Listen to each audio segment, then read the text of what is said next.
السلام علیکم ورحمۃ اللہ وبرکاتہ۔ محترم دینی بھائیوں اور بہنوں اور عزیز طالبات، بسم اللہ الرحمن الرحیم وبہ نستعین۔ کل ہم لوگ پڑھ رہے تھے امام بخاری رحمۃ اللہ علیہ نے جو کتاب الایمان کے اندر 12واں ترجمۃ الباب قائم کیا ہے، باب من الدین الفرار من الفتن، اور اس میں حدیث نقل کی ہے کہ بہی قال حدثنا عبد اللہ بن مسلمة عن مالک عن عبد الرحمن بن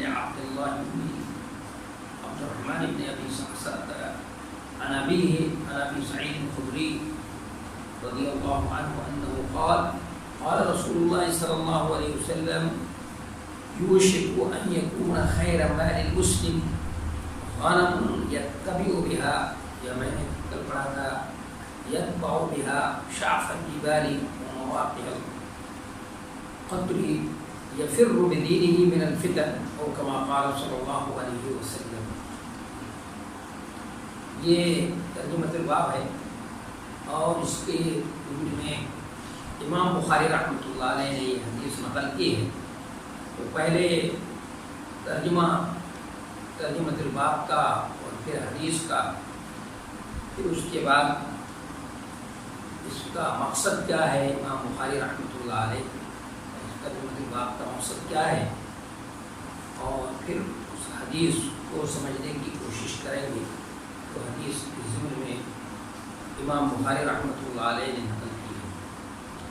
تو سب سے پہلے ترجمہ باب من الدین الفرار من الفتن، کہ باب فتنوں سے بچنے کے لیے بھاگنا، فتنوں سے بچنے کے لیے بھاگنا دین میں داخل ہے، یہ دین کا ایک جز ہے، دین کا حصہ ہے۔ یہ ترجمۃ الباب ہے۔ اس میں جو امام بخاری رحمۃ اللہ علیہ نے حدیث نقل کی ہے کہ بہی قال حدثنا عبد اللہ بن مسلمة، اور عبداللہ ابن مسلمہ هو القعنبی، وہ قعنبی کے نام کے ساتھ جانے جاتے ہیں، اور موطا کے مشہور راویوں میں سے ایک راوی ہیں۔ ان کے جد امجد قعنب تھے، وہ ان کی طرف نسبت ہے، اور وہ بصری ہیں، مدینہ میں بھی کچھ دن قیام کیا ہے، اس لیے پہلے بصری ہیں، پھر مدینہ میں بھی چند دن قیام کیا ہے۔ عن مالک عن عبد الرحمن بن عبد اللہ بن عبد الرحمن بن ابی صعصعة عن ابیہ، عن ابیہ جو وہ اپنے والد سے، ہوا عبد اللہ، کون ہے ان کے والد؟ ہوا عبد اللہ بن عبد الرحمن بن حارث بن ابی صعصعة۔ تو یہاں پر روایت میں حارث جو ہیں وہ ثابت ہیں،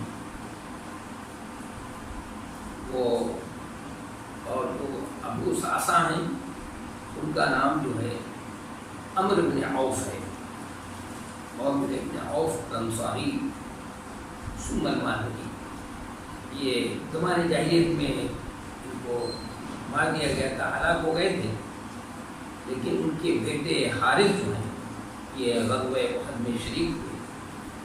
نبی علیہ الصلوۃ والسلام یہ صحابی ہیں، اور غزوہ احد میں شریک ہوئے ہیں، اور جنگ یمامہ وہ جنگ جو اس سے ہوئی، مسیلمہ کذاب سے جنگ ہوئی تھی، جو مدعی نبوت تھا، بڑی سخت جنگ تھی۔ اس میں ایک ہی دن 40 حافظ صحابہ کرام شہید ہو گئے۔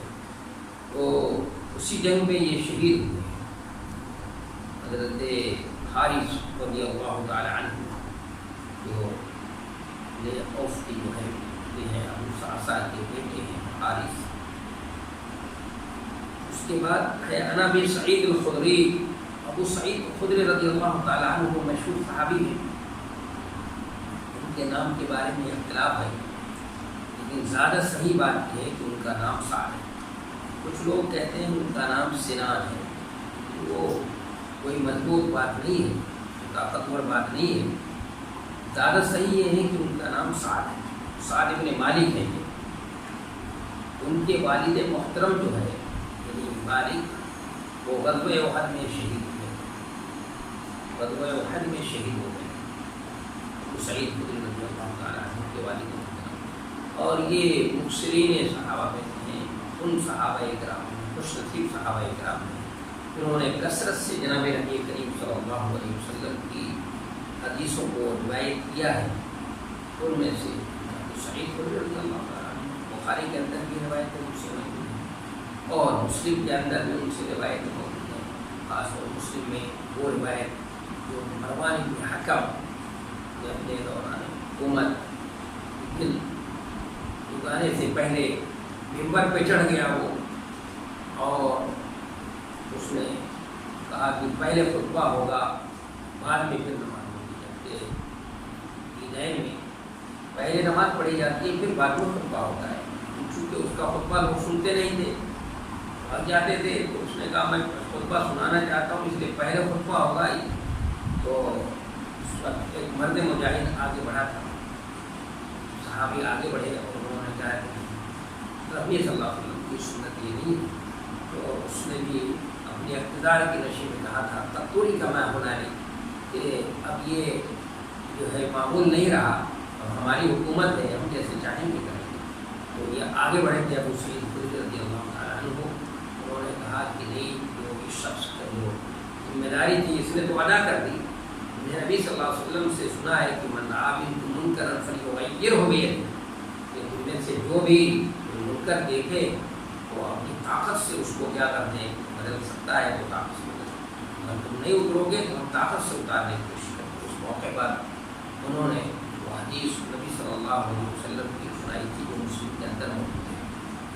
تو مشہور صحابی ہیں، مفسرین صحابہ میں ہیں، ساتھ جو خوش نصیب ہیں، انہوں نے کثرت سے نبی صلی اللہ علیہ وسلم کی حدیثیں روایت کی، ان میں سے ایک ہے.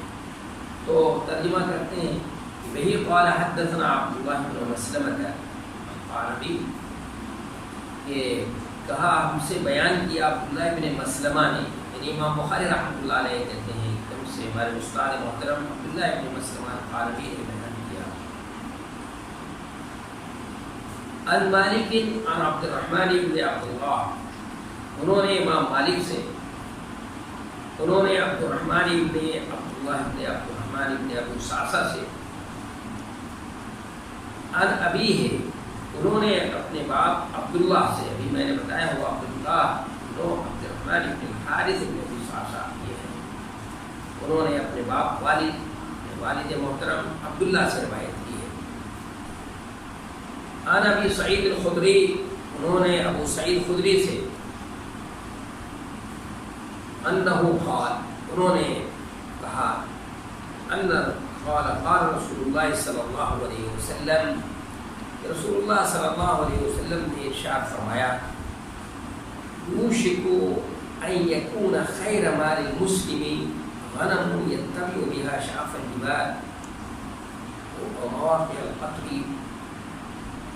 یتبع یا یتبع، باب سمیہ سے بھی پڑھ سکتے ہیں اور باب افتعال سے بھی پڑھ سکتے ہیں، اس کو دونوں پڑھ سکتے ہیں، اور دونوں کے معنی جو ہیں چھ کے ہوتے ہیں. کبھی یہ پاؤں کے معنی آتے ہیں پیچھے چلنا، اور پیروی کرنا، اس کے معنی پیروی کرنے میں وہی پیچھے چلنا ہوتا ہے. تو اور شعف الجبال، شعفت ان کی جمع ہے، مانے پہاڑ کی چھوٹی. اور مواقع القطری، قطر کہتے ہیں بارش کو، بارش کا پانی. مواقع یعنی بارش کے پانی جمع ہونے کی جگہ. بارش کے پانی جمع ہونے کی جگہ کیا ہوتی ہے؟ وادیاں ہوتی ہیں.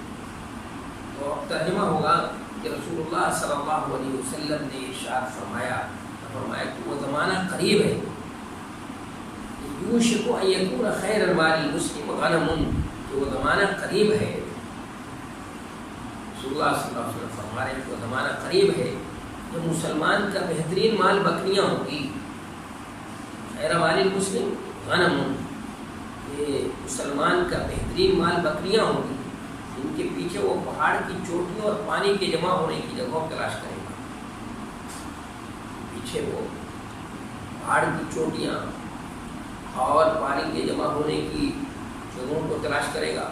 وہ اپنے دین کو فتنوں سے بچانے کے لیے بھاگ رہا ہوگا. وہ اپنے دین کو فتنوں سے بچانے کے لیے بھاگ رہا ہوگا. یہ نبی علیہ السلام کی حدیث ہے. یہ اہم حدیث ہے. اس کو امام بخاری رحمۃ اللہ علیہ نے یہاں پر بھی کتاب الایمان میں نقل کیا ہے، اور اس کو فتن میں بھی ظاہر ہے کہ فتنے سے تعلق ہے. اس نے کتاب الفتن کے اندر بھی امام بخاری رحمۃ اللہ علیہ نے اس کو نقل کیا ہے. تو اب اس کو ہم لوگ سمجھنے کی کوشش کریں گے. پہلے تو ترجمۃ الباب کا مقصد سمجھنے کی کوشش کریں گے کہ امام بخاری رحمۃ اللہ علیہ کے ترجمۃ الباب کا مقصد کیا ہے. پھر اس کے بعد حدیث کا مفہوم سمجھنے کی کوشش کریں گے. پھر اس کے بعد تیسرے نمبر پہ بظاہر حدیث اور ترجمۃ الباب میں مناسبت نہیں نظر آتی ہے. بہت سے لوگ یہی کہتے ہیں کہ باب اور حدیث میں مناسبت واضح نہیں ہے، اس لیے کہ ابھی دیکھا جائے گا اور کیا جائے گا. اس لیے کہ باب میں فتنوں سے بھاگنے کو دین قرار دیا گیا ہے، اور بھی معلوم ہونا چاہیے دین اور ایمان امام بخاری کے نزدیک رحمۃ اللہ علیہ کے نزدیک دیکھیے. اس لیے کہ ان الدین عند اللہ الاسلام ومن یبتغ غیر الاسلام دینا فلن یقبل منہ، کہ دین تو اللہ کے نزدیک کیا ہے؟ اسلامی ہے. ومن یبتغ غیر الاسلام دینا فلن یقبل منہ، اور جو اسلام کے علاوہ کوئی دوسرا دین فلن یقبل منہ، قبول نہیں کیا جائے. تو امام بخاری رحمۃ اللہ علیہ کے نزدیک دین کیا ہے؟ ایمان ہے. یعنی باب میں فتنوں سے بھاگنے کو دین قرار دیا گیا ہے، یعنی ایمان ہے. اور حدیث کے الفاظ سے فرار کا دین ہونا ثابت نہیں ہوتا. زیادہ سے زیادہ یہ کہا جا سکتا ہے کہ فتنوں سے فرار دین کے بعد ہے. تو ابھی اس پہ بھی غور کیا جائے گا کہ حدیث اور ترجمۃ الباب میں مناسبت ہے یا نہیں ہے، تو کیسے مناسبت پیدا ہو سکتی ہے. تو پہلے سمجھنے کی کوشش کرتے ہیں. تو پہلی بات تو ہمارے سامنے ہے کہ امام بخاری رحمۃ اللہ علیہ نے یہ ترجمۃ الباب قائم کیا ہے، اور اس کا ترجمۃ الباب کا ترجمہ بھی ہو گیا اور حدیث کا بھی ترجمہ ہو گیا. اس کا مقصد کیا ہے؟ تو یہاں جیسے ترجمۃ الباب جو بھی کتاب الایمان کے اندر جتنے بھی تراجم امام بخاری رحمۃ اللہ علیہ نے قائم کیے ہیں، یا تو وہ مرجئہ کی تردید کے لیے ہیں، یا خوارج اور معتزلہ کی تردید کے لیے ہے. کیونکہ اس زمانے میں یہ سب فتنے تھے، جو فتنے اٹھے تھے. مرجئہ کا فتنہ ہے، اور جو یہ کہتے تھے کہ عمل کی کوئی ضرورت نہیں ہے، اور پھر کہتے تھے معصیت کا جو ہے ایمان پر کوئی اثر نہیں ہوتا، ایمان اس سے کوئی متاثر نہیں ہوتا. اور مرجئہ وہ خوارج یہ کہتے تھے کہ مرتکب گناہ کبیرہ وہ مخلد فی النار ہوتا ہے، اور وہ ایمان کے دائرے سے نکل جاتا ہے. تو کل جو حدیث پڑھی گئی تھی اس میں ان کی تردید ہو رہی کہ اس لیے کہ واضح ہے کہ اللہ تعالیٰ کسی نے معصیت کا ارتکاب کیا اور اللہ تبارک و تعالیٰ نے اس پہ پردہ ڈال رکھا ہے دنیا کے اندر، تو اللہ تعالیٰ چاہے گا تو معاف کر دے گا، چاہے تو اس کو سزا دے گا. اس سے کیا معلوم ہوتا ہے؟ معصیت کے ارتکاب کرنے سے کوئی کافر نہیں ہوتا ہے. اس کی تردید ہے. حدیث سے بات صاف واضح ہے. اور معتزلہ کی بھی تردید ہو گئی جو منزلۃ بین المنزلتین کہتے ہیں.